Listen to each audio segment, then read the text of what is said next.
Hello students, आज की इस वीडियो में हम लोग डी मोविस थ्योरम को करने वाले हैं, जो कि एग्जाम के पॉइंट ऑफ व्यू से काफी इंपॉर्टेंट है।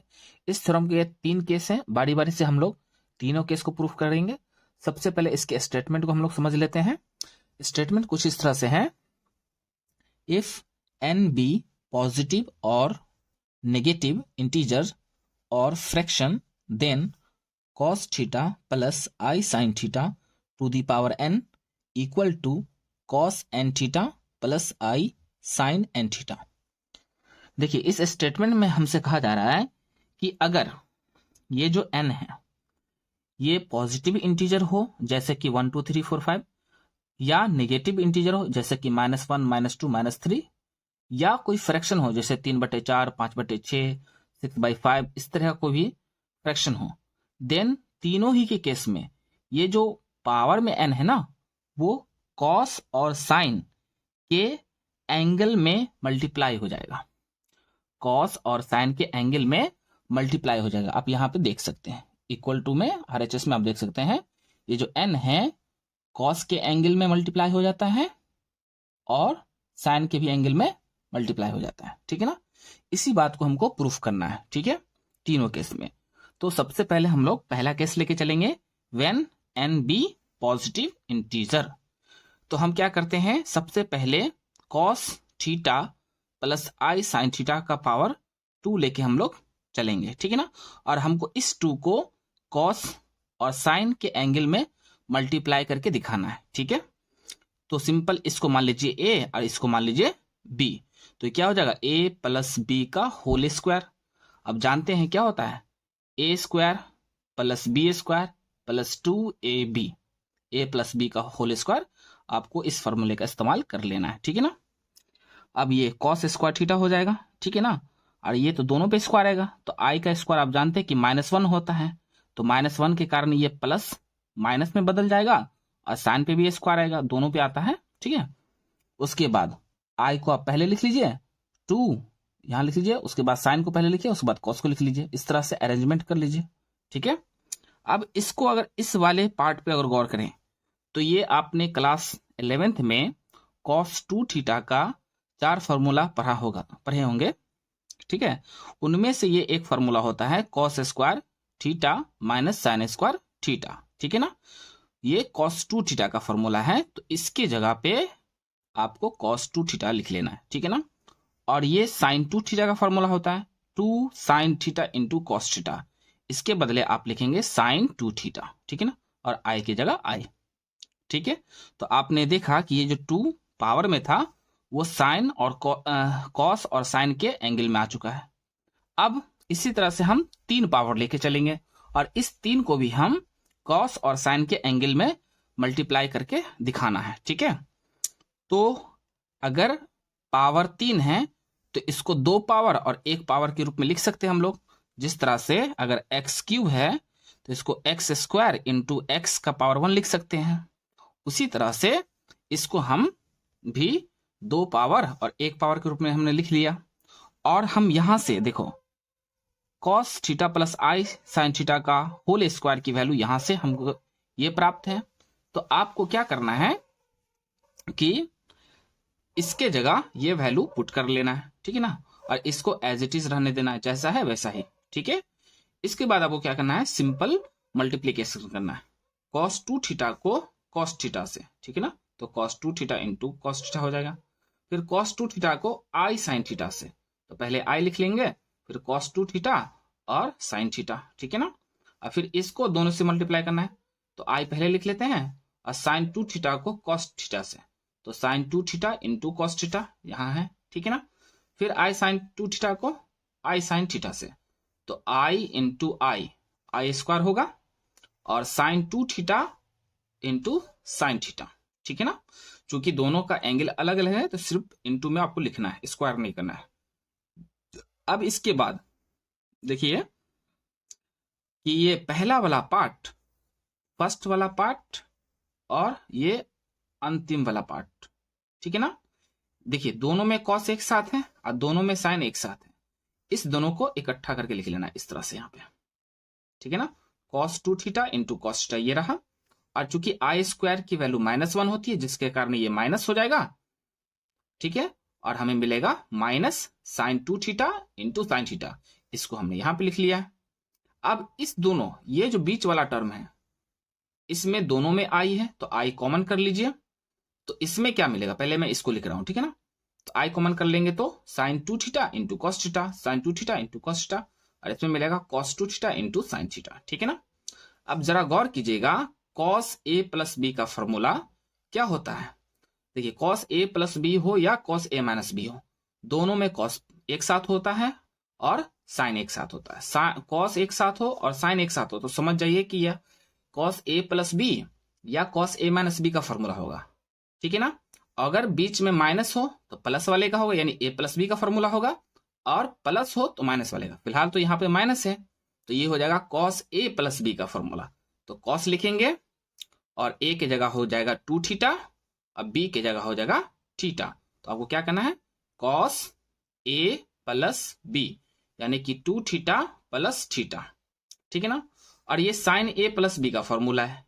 कैसे समझेंगे कि साइन और कॉस एक साथ हो। देखिए, यहाँ साइन कॉस एक साथ है, यहाँ पे भी साइन कॉस एक साथ है। अगर साइन कॉस एक साथ है तो समझ जाइए कि ये साइन ए प्लस बी या साइन ए माइनस बी का फॉर्मूला होगा। अगर बीच में है प्लस तो प्लस का ही होगा, अब माइनस है तो माइनस का। कॉस में उल्टा होता है, माइनस का रहे तो प्लस, प्लस का रहे तो माइनस। और साइन में सेम सेम, अगर प्लस है बीच में तो प्लस का ही होगा, माइनस है तो माइनस का ही होगा। फिलहाल प्लस है तो ये साइन ए प्लस बी का फॉर्मूला बैठेगा। साइन कॉस एक साथ है तो साइन ए प्लस बी, तो साइन लिखिएगा और ए की जगह 2 थीटा है, बी की जगह थीटा है, तो 2 थीटा प्लस थीटा। अब दोनों को ऐड कीजिएगा तो 2 थीटा प्लस थीटा 3 थीटा, यहां पर भी 3 थीटा। तो आप देख सकते हैं कि जो पावर 3 पावर में था 3 वो कहां आ चुका है, कॉस और साइन के एंगल में आ चुका है, ठीक है ना। इस तरह से 3 के लिए भी हमने इसको सही दिखा दिया।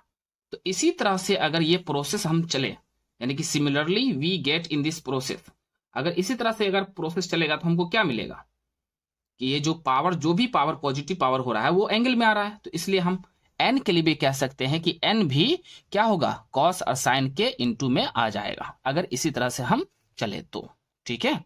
इस तरह से पहला पार्ट इस थ्योरम का प्रूफ हो जाता है। अब इसका नेक्स्ट पार्ट हम लोग देखेंगे, ठीक है।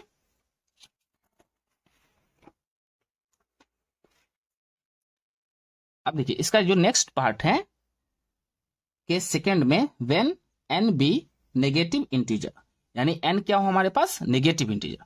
तो आपको क्या करना है कि एन को माइनस एम लेट कर लेना है, जहां एम खुद में पॉजिटिव होगा, ठीक है ना।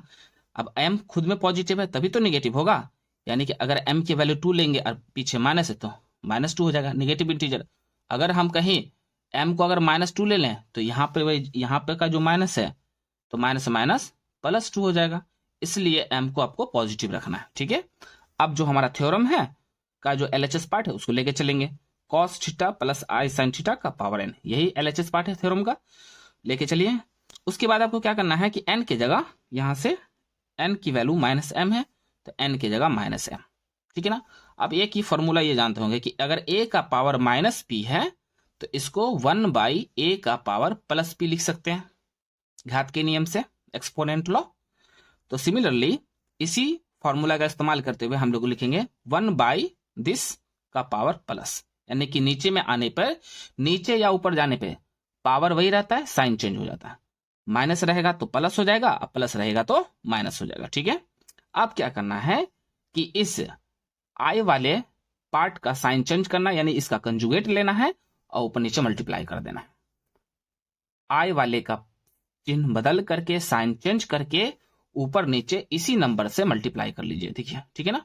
यही नंबर है, सिर्फ यहाँ प्लस है तो बीच में माइनस आ गया, ठीक है ना। सेम नंबर से मल्टीप्लाई, क्योंकि ये सेम नंबर कट करके तो वन ही आ जाएगा, तो ऐसा करने से कोई फर्क नहीं पड़ेगा, तो हम ऐसा कर सकते हैं। अब हम इसमें 1 से मल्टीप्लाई करेंगे तो यही मिलेगा, तो आप लिख लीजिए इसको। आप जरा गौर कीजिए, पहला नंबर इसका पहला नंबर सेम आ रहा है, इसका दूसरा नंबर सेम आ रहा है। अगर पहला नंबर सेम हो, दूसरा नंबर सेम हो, अब बीच में प्लस माइनस का फर्क हो, तो समझ जाइए ये a² - b² का फॉर्मूला है, ठीक है ना।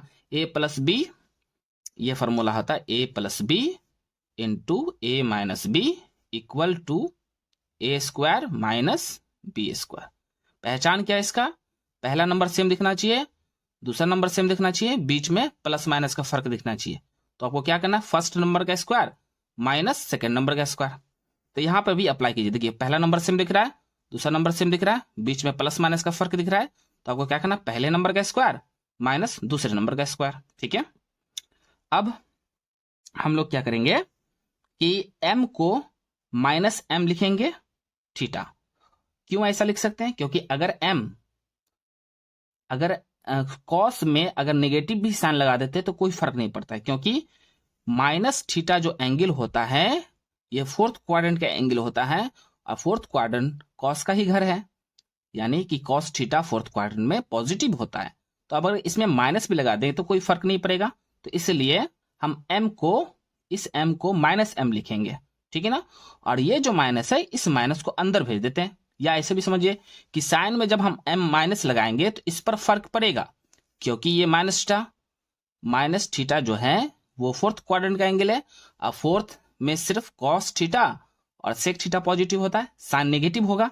तो जैसे यहाँ पे माइनस लगाएंगे तो साइन नेगेटिव होगा, तो माइनस माइनस ये माइनस यहाँ पे आएगा तो फिर प्लस माइनस माइनस ही होगा। ठीक है ना, इस तरह आप समझ लीजिए। या तो ऐसे समझिए कि इस माइनस को हमने यहाँ भेज दिया है तो ये प्लस हो गया, या समझिए कि अगर ये माइनस बाहर आएगा तो फिर माइनस हो जाएगा पहले जैसा। ठीक है, अब आपको क्या करना है, अब देखिए यहाँ पे तो कॉस स्क्वायर m थीटा हो जाएगा, क्योंकि स्क्वायर हमेशा कॉस पे आएगा।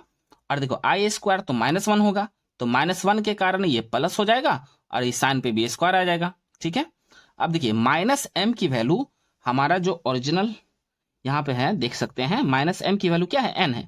तो जहां पर माइनस m है वहां पर n रख देना है। तो -1 माइनस m के जगह n रख देंगे, माइनस m की जगह n रख देंगे।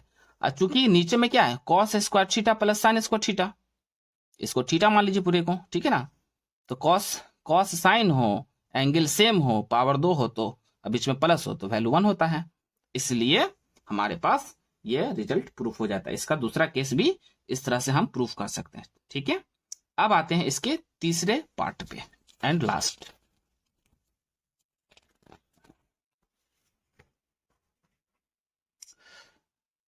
Case 3, when n be fraction, यानी n क्या हो, कोई फ्रैक्शन हो, जैसे कि 2/3 4/5 इस तरह का कुछ हो। ठीक है ना, देन हम कैसे प्रूफ करेंगे इसको, वही सबसे पहले हम n को मान लेते कि कोई फ्रैक्शन है। तो फ्रैक्शन कैसे होता है, p/q के रूप में होता है, और q 0 नहीं होना चाहिए। ठीक है ना, क्योंकि 0 से डिवाइड करना आज तक आया है नहीं किसी को। ठीक है, अब आते हैं हम लोग थ्योरम के LHS वाले पार्ट पे। ठीक है ना, यही है LHS पार्ट। अब हमको क्या करना है कि n के जगह आपको p/q लिख लेना है। ठीक है, और बताइए कि हम यहाँ जो cos थीटा है अगर इसमें 1 से मल्टीप्लाई कर दे तो कोई हर्ज है नहीं ना, तो q/q क्या होगा, 1 ही तो होगा, same number divided by same number 1 आ जाएगा। ठीक है ना, यानी कि हम थीटा में 1 से मल्टीप्लाई कर रहे हैं तो कोई फर्क नहीं पड़ेगा। सिमिलरली यहां पे भी थीटा में हमने 1 से मल्टीप्लाई कर दिया है। ठीक है, अब क्या करेंगे, क्योंकि हमने पॉजिटिव पार्ट वाले, अगर n पॉजिटिव इंटीजर है तो उसके लिए थ्योरम तो सही है, पहला केस था तो हमने प्रूफ कर चुके हैं, तो उसका इस्तेमाल तो कर सकते हैं। तो उसका इस्तेमाल हम क्या करेंगे कि अगर यहाँ पे ये जो q है, ऊपर वाला जो q है थीटा के इनटू में है और ये पॉजिटिव इंटीजर है, तो इसलिए हम क्या करेंगे कि इस q को हम फिर पावर में ले जा सकते हैं, यानी दोनों q को, ये ऊपर वाला जो q है उसको हम पावर में भेज सकते हैं केस फर्स्ट से। ठीक है, अगर थीटा के इनटू में q है तो आप उसको पावर में भेज सकते हैं। ठीक है, पहला केस है ये। उसके बाद आप क्या करना है कि इस q से इस q को डिवाइड कर लेना, तो q से q कैंसिल हो जाएगा। ठीक है, अब ये वाला इस पार्ट को यहां से फिर से समझ लीजिए। हमारे पास पहला जो थ्योरम था कि cos theta plus i sin theta का पावर अगर n है और n क्या हो, पॉजिटिव इंटीजर हो, तो इसको क्या कर सकते हैं, मल्टीप्लाई कर सकते हैं थीटा में। तो cos n theta plus i sin n theta, तो ऐसा है तो ऐसा कर सकते हैं। तो RHS से LHS भी तो जा सकते हैं ना, तो हमने यहाँ पे जो इस्तेमाल किया ना, इसी को RHS लिखा हुआ है, LHS में हमने पहुंच गया, यानी कि इस n को देखिए यहाँ पे भी थीटा के इंटू में n है, यहाँ पे भी थीटा के इंटू में, इस n को हमने यहाँ पे भेज दिया पावर में, ठीक है, इसका इस्तेमाल हमने किया। और यहाँ q से q तो कैंसिल हो गया। अब देखते क्या बचा, इसमें तो q बाहर ले गया तो 1 बचे, ठीक है ना, इसमें भी 1 बचा। अब हमारे पास ये है पावर में p बच गया। अब p क्या है, पॉजिटिव इंटीजर है, फिर से इसी थ्योरम का इस्तेमाल कीजिए। अगर पॉजिटिव इंटीजर है तो मल्टीप्लाई कर दीजिए साइन कॉस के एंगल में, तो मल्टीप्लाई कर देते हैं। तो यहाँ पे भी p आ जाएगा, p को 1 से मल्टीप्लाई कर p आ जाएगा, ठीक है ना। और p बाई क्यू ओरिजिनल क्या है, यहाँ से देख सकते हैं आप, p बाई क्यू है, n है, तो p बाई क्यू की जगह n रख दीजिए। तो इस तरह से ये क्वेश्चन, ये वाला पार्ट भी प्रूफ हो जाता है। Thank you very much.